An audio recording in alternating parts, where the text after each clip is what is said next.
Bonjour, Mbote Bande Konyoso. Bonjour à tous. Nous venons vers vous pour vous demander une aide pour les orphelins de Menkao. Sur nos différentes chaînes et sur les chaînes des partenaires, nous avons par le passé posté plusieurs vidéos qui ont vraiment suscité à l'époque l'intérêt et les orphelins avaient reçu de l'aide. Et nous avions aussi mené des actions pour améliorer les conditions de vie des orphelins de Menkao. Et donc, je vais essayer de vous expliquer de façon brève ce qui s'est passé et ce qui nous amène aujourd'hui à recommencer tout le travail. Voilà, donc à l'époque, suite aux vidéos, des bonnes personnes se sont manifestées. Un terrain avec un bâtiment a été mis à disposition. Il y avait également une école qui était le fruit de la volonté du promoteur Papa Tito. Et donc, ils ont fait beaucoup d'actions. Ils ont hébergé les orphelins avec des encadreurs, donc des éducateurs. Il y avait des personnes pour aider à la logistique. Voilà. On va maintenant revenir en 2026. Alors, avant de revenir, il faut savoir que dans ce coin de Kinshasa, il est arrivé un phénomène qu'on appelle le phénomène Mobondo. Il s'agit de personnes criminelles très méchantes et très dangereuses qui ont opéré dans les parages. Et suite à ça, il y a eu des massacres qui ont mené des personnes à fuir et d'autres personnes à vivre cachées. Donc, le phénomène Mobondo, si vous tapez, que ce soit sur YouTube ou sur TikTok, vous pourrez voir de quoi il s'agit. Donc voilà, on revient en 2026 après le phénomène Mobondo. Voilà, donc en 2026, je prends des nouvelles des orphelins. Il faut savoir que j'en prenais déjà avant. Je savais dans quelles conditions ils se trouvaient. Mais bref, ici, je suis en train de vous expliquer. Donc, je prends des nouvelles. Et là, à l'instant où je prends des nouvelles, on m'annonce que les orphelins que nous avions mis à l'abri dans les familles d'accueil sont toujours en famille d'accueil. Mais nous en avons perdu quelques-uns pendant cette période.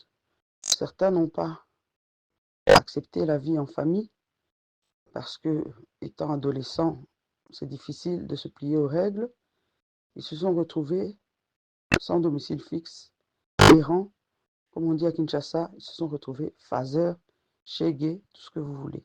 Mais ces enfants sont récupérables. Alors, vous verrez dans les images qu'on a récupéré uniquement 10 enfants. Et dans cette démarche d'aller vers les enfants perdus, éparpillés, ce que nous avons retenu, c'est que les enfants sont heureux, ils sont bien traités dans les familles d'accueil, mais préfèrent revenir dans leur structure parce qu'il y a beaucoup de pauvreté et la vie en famille d'accueil, en plus une famille d'accueil non rémunérée, parce qu'en Europe, lorsqu'on se porte volontaire comme famille d'accueil, il y a des subsides que l'État donne pour pouvoir élever cet enfant, ce qui est logique quand même. Si vous avez 5 enfants, on vous en rajoute 2, c'est pas la même chose. Mais là, ces familles d'accueil ont travaillé avec leurs moyens propres. Quand on pouvait de temps en temps, faisait parvenir une petite aide, mais c'était vraiment minime. Et donc, au moment où on fait le tour de la cité en question pour parler aux enfants, les enfants ne se plaignent pas d'une maltraitance, mais préfèrent être en institution parce qu'ils étaient bien mieux en institution, selon eux. Ils mangeaient à rythme régulier, ils avaient des activités, ils étaient tous scolarisés presque, et le suivi scolaire était fait d'une autre manière. Quand vous êtes en famille d'accueil, vous pouvez tomber aussi sur des parents qui ne sont pas scolarisés du tout, donc ils ne peuvent pas vous aider, sur des parents qui ne peuvent pas payer le peu de frais scolaires demandés. Alors à ce moment-là, vous n'allez pas à l'école. Et donc, c'est pour cette raison que je fais appel à vous. Avec ce que vous avez selon votre bon cœur, pour permettre à ces orphelins de retrouver peu à peu comment dire, un rythme de vie répondant aux normes de la dignité humaine. C'est vrai qu'à Menkao, il y a beaucoup d'autres problèmes. Il n'y a pas l'eau courante, il n'y a pas d'électricité. Ça aussi, on essaiera de trouver des solutions. Donc, je vous laisse avec ces images. Il y a des parties qui sont en lingala, mais pour faire court, les personnes dans la vidéo se présentent, donnent les circonstances dans lesquelles elles ont été amenées à reprendre des enfants, expliquent si ces enfants-là ont un lien de parenté ou pas avec elles. Et on a aussi, suite à cette enquête, découvert 5 orphelins de père qui sont simplement les enfants d'une personne qui travaille avec nous, qui est décédée entre-temps. Et donc, on se retrouve avec la veuve. Alors, je vais vous donner, en résumé, l'objectif que nous voulons atteindre.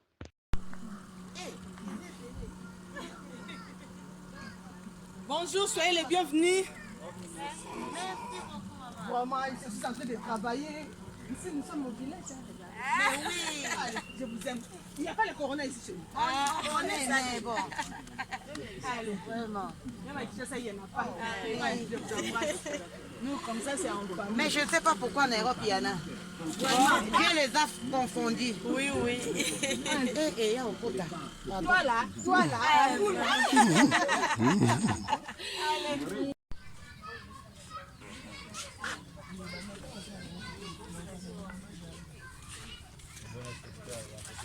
Bonjour. Bonsoir. Bonjour. Bonjour. Allez. Bonjour.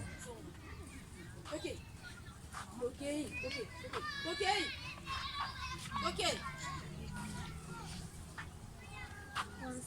Bonsoir.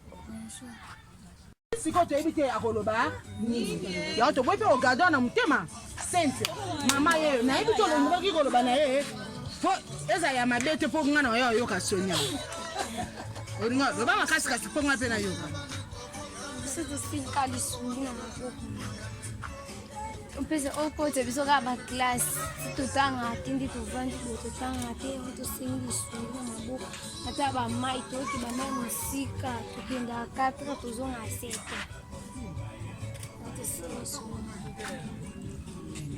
Nde souci na ngango wana. C'est tout classe. Kalaka yo jeune fille avec tout. Ok classe. Hein?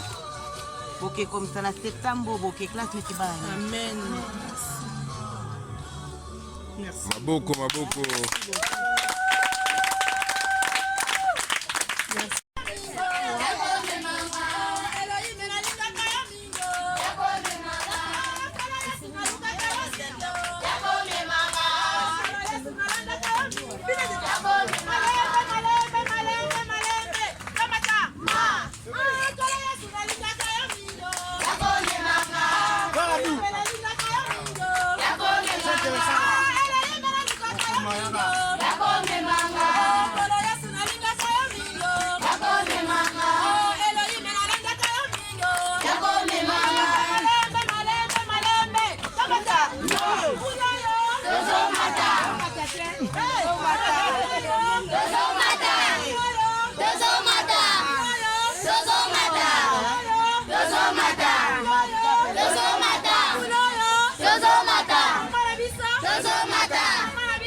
Mayilam Jamba bakisela yo mine bele amakisa yo lisusu kende likolo kubosana pe banene yo te kasi ilo mo tuzosangana yo mama tuzana pasi ya mai tuzana kurate ukanisela biso tuzosenge pana yo Jamba sunga yo utongisela biso ata apu ya mai Appui.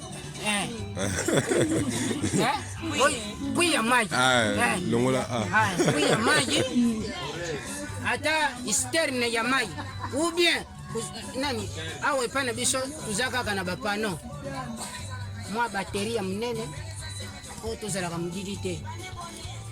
Mama. Soko seri loko ya bongo. Voilà, donc l'objectif que nous voulons atteindre, c'est dans un premier temps refaire des activités sur le terrain qu'on avait à l'époque. Il a été vandalisé, on a perdu beaucoup de choses. On ne peut pas remettre les orphelins tout de suite parce qu'il n'y a plus ni de clôture. On avait une clôture en bambou, c'était une clôture végétale qui a été vandalisée. Des tôles de la toiture ont été vandalisées. Des cloisons qui séparaient les chambres aussi vandalisées. Donc on ne peut pas dans l'immédiat mettre les enfants dans cet endroit. Et donc ce qu'on aimerait refaire, c'est faire à notre rythme et à votre rythme, si vous contribuez, remettre en état les lieux et pendant ce temps, organiser au moins 2 fois par mois des journées où les enfants viendraient pour avoir un temps de répit, un temps de plaisir avec un repas, avec une activité ou même 2 activités. Et lors de ce repas, on invitera également les enfants qui vivent avec eux en famille d'accueil parce qu'ils sont dans une précarité aussi grave. Et alors, on pourrait aussi, lors de ces rencontres, avec ce qu'on aura comme budget, acheter des petites provisions pour que lorsqu'ils retournent en famille d'accueil, il y ait un petit coup de pouce pour ces familles d'accueil. Voilà.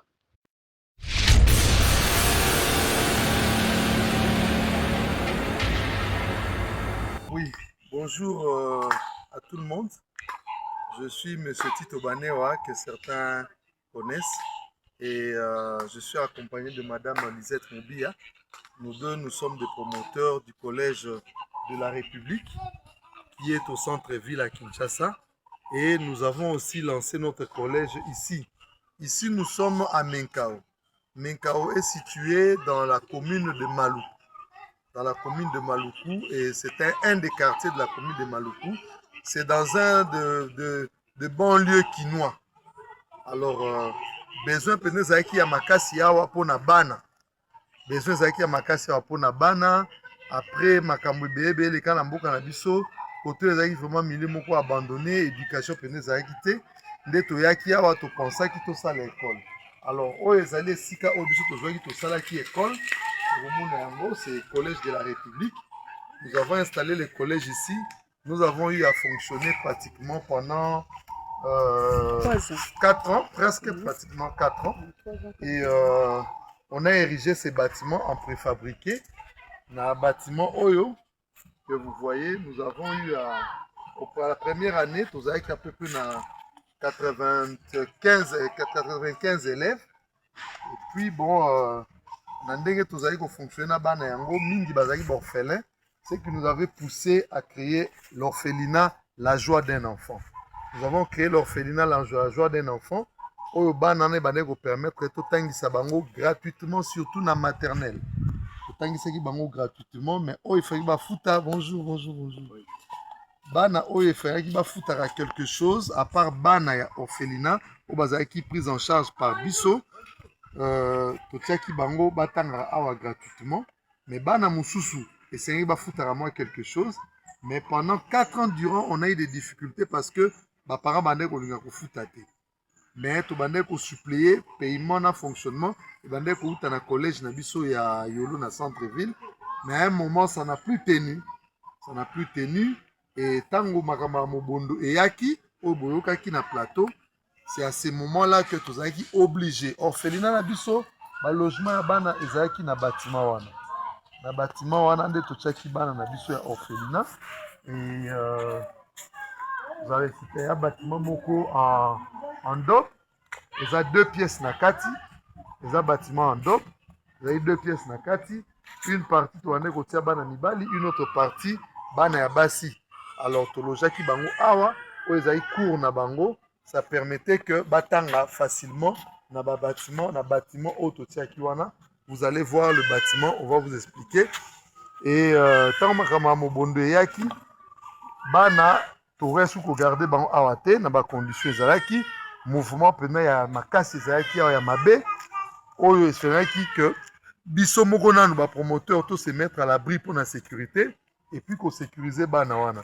Nde tozaki obligé bana oto bande ko loger bango na orphelinat kuna na bâtiment wana tozalaki obligé tozwa bango to solliciter ba famille d'accueil Et d'ici là, dans certaines familles d'accueil, place bana bazali, même bilongi mususo boyebi akala bazali, dans famille d'accueil wana tokola tokota la bango, bokomona bango ya meto bandaki na pour mona état oyo ba bâtiment esali. Donc depuis makama mobonde banda, ça c'est pratiquement la troisième année que tika ba bâtiment.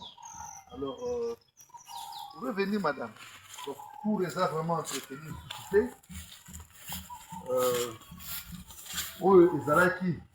L'une des salles de classe, ça c'est l'une des salles de classe, c'est l'une des salles de classe, au moins une famille délabrée, au cloisonné qui a un triplex, tout ça qui même tableau, au moins une tableau, ça a sauté baïbi, tout ça qui a pavement, tout ça qui pavement, on avait vraiment mis ça en condition, tout ça qui pavement, mais avec tous ces, pendant 2 ans, le cours a toujours exploité en côté, bâtiment etikali, donc à la merci de tout le monde. Bana misusu ya balabala bazo kosakana bazo bebisa bazo buka pavement pour les osenga que il faut tout réfectionner. Ça c'est la première salle de classe. Ça c'était la salle de la maternelle. Ça c'était la salle de la maternelle. Même cas. Donc pavement et huile mova cassure qu'il faut réfectionner. Tableau coup va bebisa na bango yango. Donc on doit encore un peu coup de nettoyage tout ça pour ezala quand même passable. Voilà. Alors là, c'est la troisième salle. Ici, au Kabola qui n'a mis balai, il y avait la deuxième année maternelle. Awa, au Kabola qui au monde qui va y déjà cloisonnement tout ça qui awa, parce que c'est ici qu'il y avait le bureau. Bureau ezala qui awa, mais arracher même ma bloc tout ça la décoration, tout ce qu'on avait fait dans la vidéo sous Boromona. Donc, et comme il a abandonné, il faut tout bongisa yango. Donc, voilà quoi. Donc, ce qui nous reste dans le bâtiment Nabiso. Donc, c'est vraiment à l'état d'abandon. Et ça, c'était une salle de classe encore. Voilà, encore, il y a le pavement qui est encore bon, malgré les awa. La salle est là, mais bon, ils ont surtout une salle d'entretien. Et ça, ici, c'était le réfectoire. C'est ici où les enfants venaient manger parce que parce que la parcelle vient jusqu'ici. C'était propre, l'image là, si on est la bana, alors, tout ça qui clôture en bois, mais bien. Les gens pour la bana. Pavement, les enfants mangeaient ici, les enfants de l'orphelinat mangeaient ici. Chaise na table, vous avez image à kala, mais comme on a fermé, donc voilà ce qui reste na bâtiment na biso oyo to zalaki koboko la ba orphelin pe na bana musu ya mboka wande ko bénéficier na formation. Alors, awa tout ça qui moi jardin na biso. Tout ça qui moi potager na biso awa. Mais avec le temps, bon, babitabe maké malamoni vraiment école pour tout bande pe ko liango déjà. Mais avec le temps, nyo se beba nango. Voilà, ça c'est la cour. Tout ça qui na ba maracuja. Il y a un arbre à maracuja ezalaki awa, ça qui payote penza awa. Na ba image ya kalabomona ki yango. Ici, c'est la cour où on recevait tous les enfants. Et logement à Banezaki Kuna. Mais voilà de ce qui nous reste. Alors, même la famille qui est là, c'est une famille que nous avons mis provisoirement parce qu'on ne pouvait pas laisser la parcelle vide. Tant qu'on va sengi, bon, va occuper en attendant. Donc, c'est ce qui nous reste. Et Dieu voulant, nous avons un plan d'aménagement pour entretenir Yango pour que d'ici le mois de février, activité là surtout au salle ya bana et au salle ma awa, mais ça va nous demander un peu d'entretien na kati ya parcelle pour la viabilité na ko salle un peu d'aménagement pour na kobongisa installation hygiénique pour na bana et toutes nos activités vont se faire ici. Voilà, notre espace est là, espace na biso ezali to perdre yango te ezali mais au senga seulement to lukamo ba moyen pour na tout ça là entretien na yango le plus vite que possible pour que et soit forme de sorte que tout yamba bana malam. Merci, nous continuons la suite de notre visite. Voilà, là nous sommes à l'église. Nous sommes reçus par le pasteur Jacques, qui est le pasteur visionnaire de cette assemblée. Et c'est lui notre point focal dans Menkao Awa pour un problème d'habitude à orphelin. Et pasteur Jacques a accompagné la maman Rachel. La maman Rachel, c'est elle que nous avons gardée pour un état social. Il y a un abisso dans l'orphelinat à Menkao parce qu'il y a ça maman résidente Awa. Il y a peu mutasungi biso to retrouver ba orphelin ou abisso ya solo à Menkao. Donc nous sommes venus retrouver le pasteur à l'église. À moi accompagné de Madame Lisette.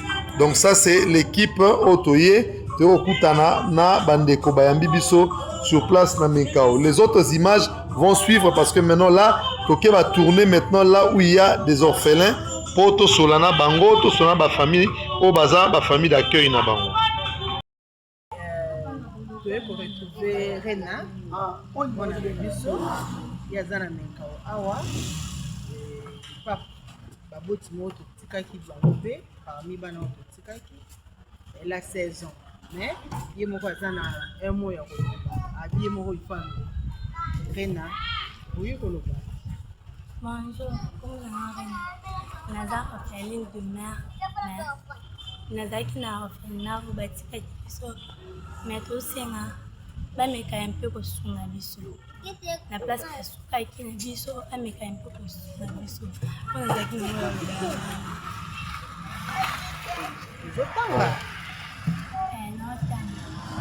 Comme la classe 4e humanité.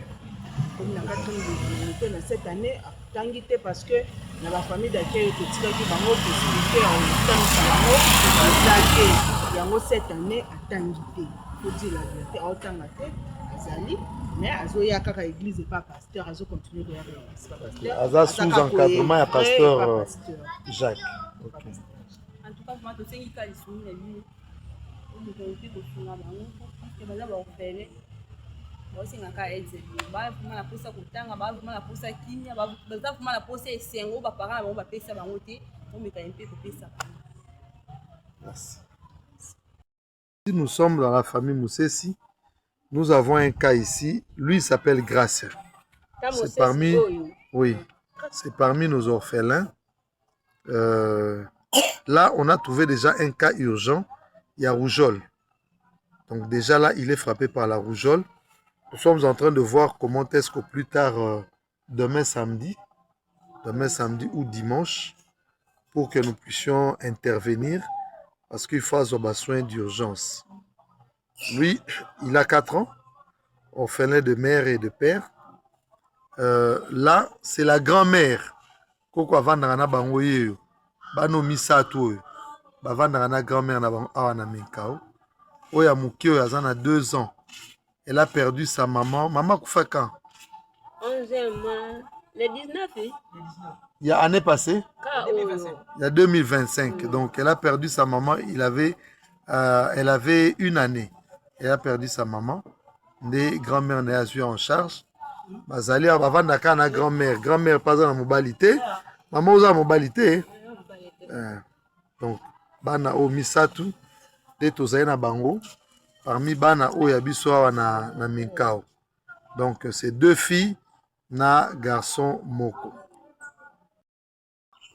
Donc olobi tango tata zalaki na mama ndako moko tango mama bandi kobela mama aboti bano misato aboti mine 3 baza kote ya mama kuluki na bango na bibwa alors moko yo tango mama na bandi kobela nde papa asundoli akei mama tikeli kobela ti mama akufi bobengi papa alobi ke so bomemele mwana akobwaki na ebale. Dobo lukaka ye lisu te. Luka ye pe lisu te. Aye bana pete kota za. Voilà. Bonjour. Awa toyeko na famille na chez mususu awa toyeko kuta na mama Florence. Esika bana ya biso mibali ya Sami Meshak na Anto. Nasi na ba image na biso pour reconnaître bana o mibali. So bote na ba image pour reconnaître bana biso mibali. Zali bana o parmi toi kotika bango pa mama Florence. Maman Florence azalaki na papa andimaki kozala bana na biso na ye moma donné awa papa aza lisusu te mama Florence atikali ye moko azobundana kaka na bana oyo yango nalingi mama Florence ye moko asolola na bino. Mama Florence maloba. Bonjour, ngai atikali yanga bana oyo azali na papa na akufi yango wana bamama bayawa ayebisi bango bazwa bana na bango batikeli yanga nga nakoki lisusu te boko na bango nakomi kaka kokanga bapanga ntango soki moto akabeli nga nalesa bana oyo so naamona nakoki lisusu te yango nabengi bango bazwa bana oyo. Maman cadre. Oui, bonjour.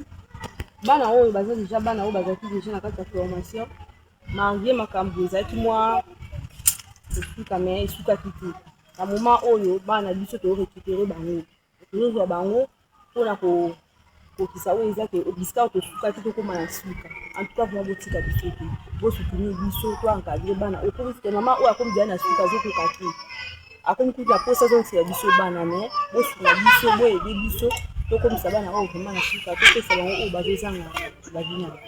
Oui, nakobakisa boye. Meshak akomi déjà na 6e primaire. Cette année, c'est difficile pour continuer. Parce que maman bakoki ezate. Soki bokoki kosunga biso akata te asala test na ye ya faible a passé première année. Et Anto a passé déjà 3e primaire. En tout cas, bazoyebisanga ke azotanga bien. Bazotanga bien. Vraiment bosunga po bakata classe. Maman Minerva pour le maillot tozo futa. Kana bakwanga nozo kango teka. Ça va, merci. Biso tokobunda na bandeko ba yokela bana mawa po ba otia bana maboko tuluka oya kosepela asunga pona classe ya Meshak na ya Anto en attendant tozongisa centre na biso ndenge ezalaki pona bayaka kozwa moya kolata moya kolia po bazongela esengo wana na kati ya centre na biso la joie d'un enfant. Merci beaucoup. Bonjour, tokomi na famille mosusu d'accueil awa epa mama Made esika mwana na biso Edouard azali esi azali mpe awa na mama Made baloba epa na ye. Merci mama. Nde botikaka biso 2 ans après mwana yeyo mwana bino yeyo nde nasepeli boye kozongela biso 2 ans après yango oyo boye kozongela biso nga kuna nasepeli mpo kolia ya mikau tozobundana mai pasi nasepeli nde boye kozongela biso mwana ye bino yeyo. Nangina kuna eske Edouard azotanga? Azotanga aza na 8e. 8e neti 2e secondaire. Ok, d'accord. Bafandi malamu na bandeko. Bafandi malamu na bandeko mosusu nazobokola bango kaka tobunda kaka me nde boye mwana bino yeyo. Merci. Awa yeka mama Rachel oyo azali encadré ya bana na biso outi kotambola awa tokomona mwana na biso mpe oyo moko azalaka mama Rachel sanga asire toyebi ye mpe oyo asakoli akomi un grand garçon azepa mama Rachel oyo touti kotambola na ye na asibelele na mama Rachel. Bonjour. Nasi bomoni ngai nde touti kotambola mpona makambo ya bana encadre ya bana mwana oyo batiki na ngai mosu azalaki deje na kati ya profession na biso tozalaki na ye mosu na bandeko kobokola ye me nasepeli makasi oyoka lisusu atela papa beni ngai te fondation na biso makambo biso ezozonga nasepeli makasi en tout cas vraiment bosunga ngai mpona nabokola bana oyo mwana oyo batikali na maboko na ngai maboko nasangisi na bango na ngai tala mwa commerce oyo nasalaka na papa na bango nde yango esunga ngai mpona bokola mwana oyo aza vraiment orphelin ya papa na mama. Mama Rachel misala na ye asalaka ezali nasi bomoni kaka mbongo na ye ya koteka poisson na ye akalingaka mwa poisson na ye akalingi poisson na ye yango ezopermettre ke basekite na bana abokola bana pe azwa charge ya mwana na biso oyo na moke. Donc maman Rachel commerce no salaka na papa ensemble pour na kobokola bana yango oyo bosaka ba grillade oyo bokalingi yango yango nde botekaka na minkao awa po permettre ke bobokola bana. Donc awa toza na ndako ya maman Rachel awa place asaka mwa commerce na ye. Voilà un peu donc ndako ya maman Rachel yango oyo epai maman Rachel avandaka yango oyo. Elle est non loin de l'église et yende azali maman oyo abandaki koencadre bana na biso mpe tozozongeli elisusu mpona kocontinue koencadre bana na biso. Voilà un peu donc nous bénissons le Seigneur parce que tu as retrouvé lisusu maman Rachel et nous savons que Nzamba reçoit la grâce pour que azonge esu koencadre bana yende asungi biso na baplace motu totikaka bana tokuti badéménagea moya retrouve bana ya te me asungi biso mpena kotambola kolukaluka to retrouve lisusu bafamille wana. Merci beaucoup.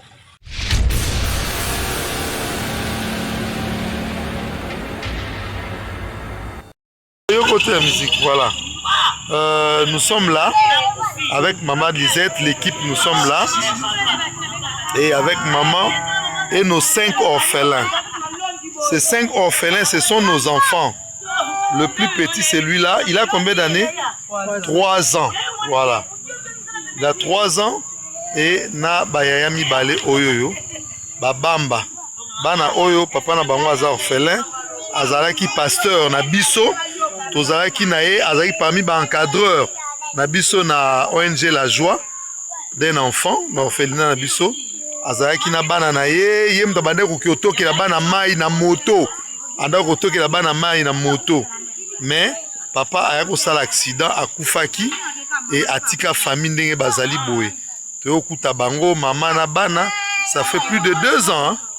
2 ans azo bando vana na kati na ferme mais babima boye pona ba difficulté mama azali na ndako afutelaka awa auti koyebisa biso kutu il faut dimanche alongwa na bana bazonga kuna na kati na esobe na zamba po akoka su kofuta ndako te e yango tokotala na niveau na biso ndeni tosala po to garder avanda kaka tofutelaka ene fiske espace oyo po awa nde place avandi na bana na biso oyo soki akena bango na ferme ekoma difficile po tosunga baorphelin oyo bazali 5 baya mike na bayaya na bango mibale bayaya mibale nde bazotanga baya mike baotanga te